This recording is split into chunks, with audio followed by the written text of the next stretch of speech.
بسم اللہ الرحمن الرحیم اللہم صلی علی محمد وعلی آل محمد کما صلیت علی ابراہیم وعلی آل ابراہیم انک حمید مجید اللہم بارک علی محمد وعلی آل محمد کما بارکت علی ابراہیم وعلی آل ابراہیم انک حمید مجید۔ بسم اللہ الرحمن الرحیم۔ ایک باپ کا اپنے آخری لمحات میں اپنے بیٹے کے نام وصیت نامہ۔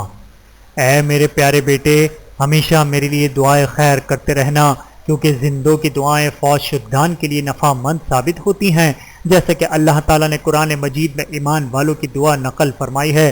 والذین جاءوا من بعدهم یقولون ربنا اغفر لنا ولإخواننا الذین سبقونا بالایمان ولا تجعل فی قلوبنا غلا للذین آمنوا ربنا انک رؤوف الرحیم۔ سورۃ الحشر آیت نمبر 10۔ ترجمہ: جو ایمان والے بعد میں آئے وہ کہتے ہیں یا اللہ ہمیں بخش دے، معاف کر دے، اور ہمارے وہ بھائی جو ایمان میں ہم سے سبقت دے گئے ان کو بھی بخش دے، اور ہمارے دلوں میں ایمان والوں کے لیے کسی قسم کا حسد اور کینہ نہ رکھ۔ یا اللہ تو بڑی شفقت کرنے والا اور بڑی رحمت کرنے والا ہے۔ نیز رسول اللہ صلی اللہ علیہ وآلہ وسلم نے فوت شدگان کے لیے دعا کا حکم فرمایا ہے۔ جب آپ نماز جنازہ پڑھتے تو میت کے واسطے خالص ہو کر اخلاص سے دعا کرتے۔ بحوالہ سنن ابی داود حدیث نمبر 3199، سنن ابن ماجہ حدیث نمبر 1498۔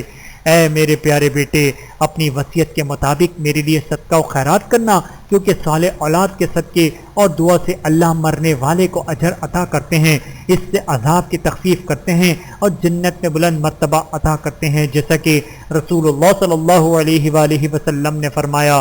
بلا شبہ اللہ تعالیٰ جنت میں نیک بندے کا درجہ بلند فرماتے ہیں تو بندہ عرض کرتا ہے کہ اے اللہ یہ درجہ مجھے کیوں دیا گیا؟ اللہ تعالیٰ فرماتے ہیں کہ یہ درجہ تجھے تیرے بیٹے کے استغفار کے ذریعے حاصل ہوا ہے۔ بحوالہ سنن ابن ماجہ حدیث نمبر 3660۔ اور رسول اللہ صلی اللہ علیہ وآلہ وسلم نے فرمایا جب انسان فوت ہو جاتا ہے تو 3 اعمال کے سوا اس کے تمام اعمال منقطع ہو جاتے ہیں۔ نمبر 1 صدقہ جاریہ، نمبر 2 ایسا علم جس سے لوگ فائدہ اٹھاتے ہوں، نمبر 3 نیک اولاد جو اس کے لیے دعا کرتی ہو۔ بحوالہ صحیح مسلم حدیث نمبر 1631، سنن ابی داود حدیث نمبر 2880۔ اے میرے پیارے بیٹے، کبھی کبھار قبرستان آ کر میری قبر پر کھڑے ہو کر میرے لیے دعا کرنا۔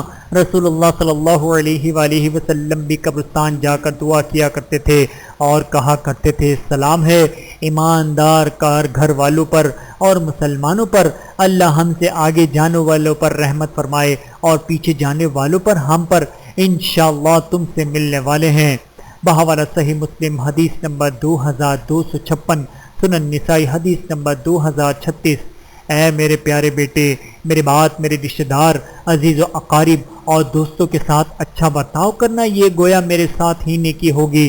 بیٹا تیرے سامنے عبداللہ بن عمر رضی اللہ تعالیٰ عنہ کی مثال بہترین نمونہ ہے۔ ابن دینار رحمۃ اللہ روایت کرتے ہیں کہ ابن عمر رضی اللہ تعالیٰ عنہ جب مکے جاتے تو ان کے پاس ایک گدھا ہوتا، جب وہ اونٹ کی سواری سے اکتا جاتے تو اس پر سوار ہو جاتے، اور ایک امامہ ہوتا ہے جسے وہ سر پر باندھ لیتے۔ اس دوران ایک دن وہ اس گدھے پر سوار تھے، آپ کے پاس سے ایک دیہاتی گزرا، آپ نے اس سے پوچھا کیا تو فلاں فلاں کا بیٹا نہیں ہے؟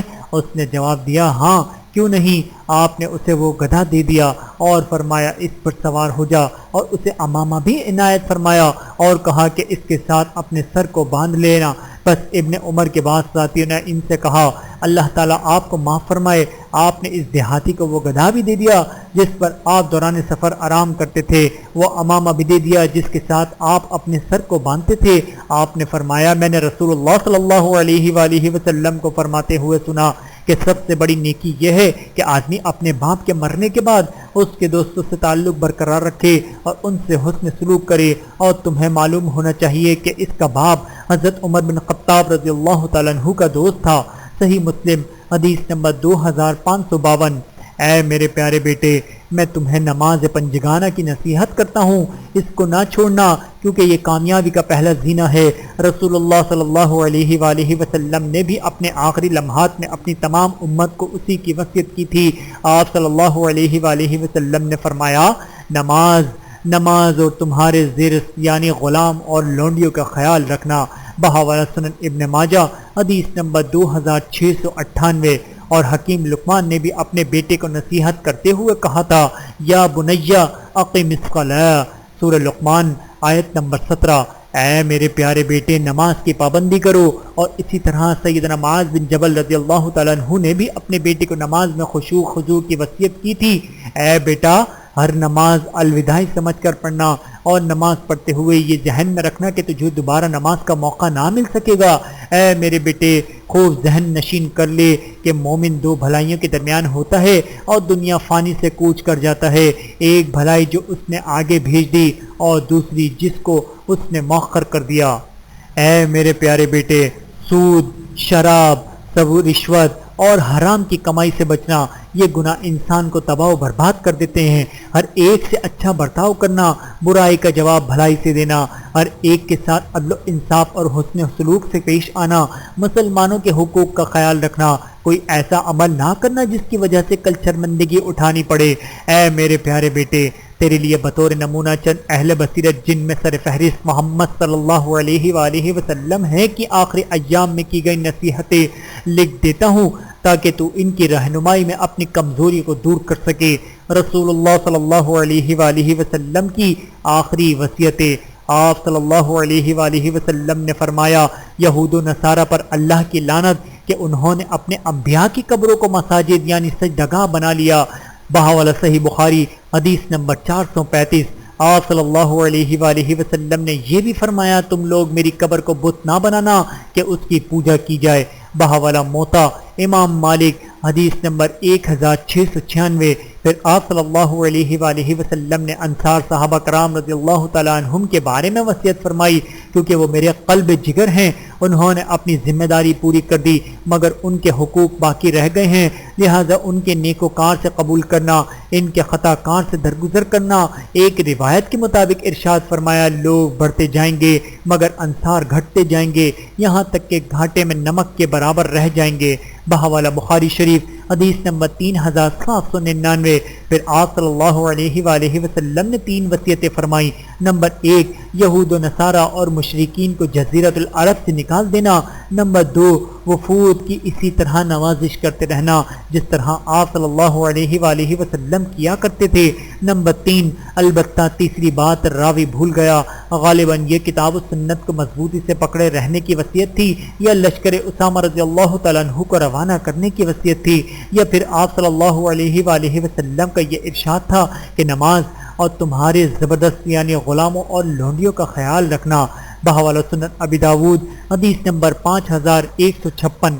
حضرت حذیفہ رضی اللہ تعالیٰ عنہ کی اپنے اہل و عیال کو وصیت۔ حضرت حذیفہ رضی اللہ تعالیٰ عنہ نے اپنی زندگی کے آخری ایام میں اپنے اہل و عیال اور اولاد کو چند وصیتیں کی کہ اگر میں فوت ہو جاؤں تو کسی کو میری وفات کی اطلاع مت دینا، مجھے ڈر یہ ہے کہ کہیں یہ نہ ہو کہ بلا شبہ میں نے رسول اللہ صلی اللہ علیہ وآلہ وسلم سے سنا ہے کہ آپ صلی اللہ علیہ وآلہ وسلم نئی یعنی جاہلیت کے طریقے پر اعلان وفات سے منع فرماتے تھے۔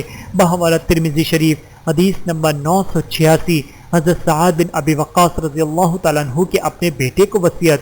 حضرت سعد بن ابی وقاص کے بیٹے عامر بیان کرتے ہیں کہ ان کے والد گرامی نے مرض الموت میں وصیت کی کہ میرے لیے لحد بغل قبر بنانا اور مجھ پر کچھ اینٹیں نصب کرنا، جیسے کہ رسول اللہ صلی اللہ علیہ وآلہ وسلم کے ساتھ کیا گیا۔ بحوالہ ابن ماجہ حدیث نمبر 1556۔ حضرت فاطمہ رضی اللہ تعالیٰ عنہ کی حضرت علی رضی اللہ تعالیٰ عنہ کو وصیت۔ حضرت اسماء بنت امیس رضی اللہ تعالیٰ عنہ بیان کرتی ہیں کہ حضرت فاطمہ رضی اللہ تعالیٰ عنہ نے وصیت کی کہ انہیں حضرت علی رضی اللہ تعالیٰ عنہ غسل دیں۔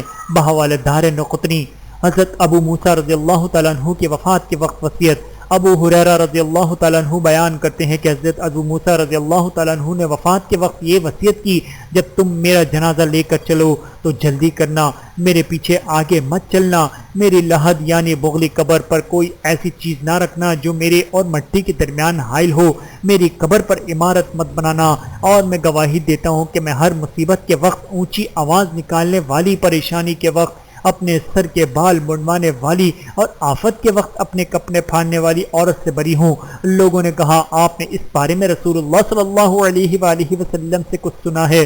انہوں نے کہا ہاں، میں نے رسول اللہ صلی اللہ علیہ وآلہ وسلم سے سنا ہے۔ حضرت عمرو بن عاص رضی اللہ تعالیٰ عنہ کی وفات وصیت۔ حضرت عمرو بن عاص رضی اللہ تعالیٰ عنہ نے اپنی وفات کے وقت یہ وصیت فرمائی کہ جب میں مر جاؤں تو میرے جانے کے ساتھ نوحہ کرنے والی اور آگ جلانے والی نہ جائے، اور جب تم مجھے دفن کر دو تو پھر قبر پر مٹی ڈال کر میری قبر کے قریب کھڑے ہو جانا، اور اونٹ کے نہر کرنے کے وقت تک اور گوشت تقسیم کرنے تک وہاں ٹھہر رہنا، یہاں تک کہ میں مانوسی ہو جاؤں تمہارے ساتھ، اور میں دیکھوں کہ کسی کے ساتھ میں اللہ کے بھیجے ہوئے کو لوٹاؤں۔ بحوالہ صحیح مسلم حدیث نمبر 121۔ فقیہ مدینہ حضرت سعید بن مسیب کے قبر المرگ میں وصیت۔ حضرت سعید بن مسیب رضی اللہ تعالیٰ عنہ نے اپنی زندگی کے آخری ایام میں یہ وصیت کی کہ جب فوت ہو جاؤں تو میری قبر پر خیمہ نہ لگانا، میرے پیچھے آگ نہ جلانا، میری وفات کے بارے میں کسی کو نہ بتانا، کہیں جاہلیت والی نہ ہو جائے، میرے لیے میرا رب ہی کافی ہے، بس میرے لیے وہ 4 افراد ہی کافی ہیں جو میری چارپائی اٹھا کر مجھے رب تک پہنچا دیں۔ کوئی خاتون میرے غم میں روتی ہوئی میرے بارے میں کوئی ایسی بات نہ کہے جو مجھ میں نہیں پائی جاتی۔ اس کے بعد انہوں نے ان دینداروں کو دیکھا جو ان کے پاس پڑے ہوئے تھے، دیکھ کر فرمانے لگے الہی تو جانتا ہے کہ میں نے یہ صرف اس لیے ویسا چھوڑا ہے کہ ان کے میرے خاندان اور دین کی حفاظت ہو۔ اس کے بعد آپ رحمت اللہ کی روح پرواز کر گئی۔ آپ کی وفات 94 ہجری میں مدینہ منورہ میں ہوئی۔ اس وقت ولید بن عبد الملک کی حکمرانی تھی۔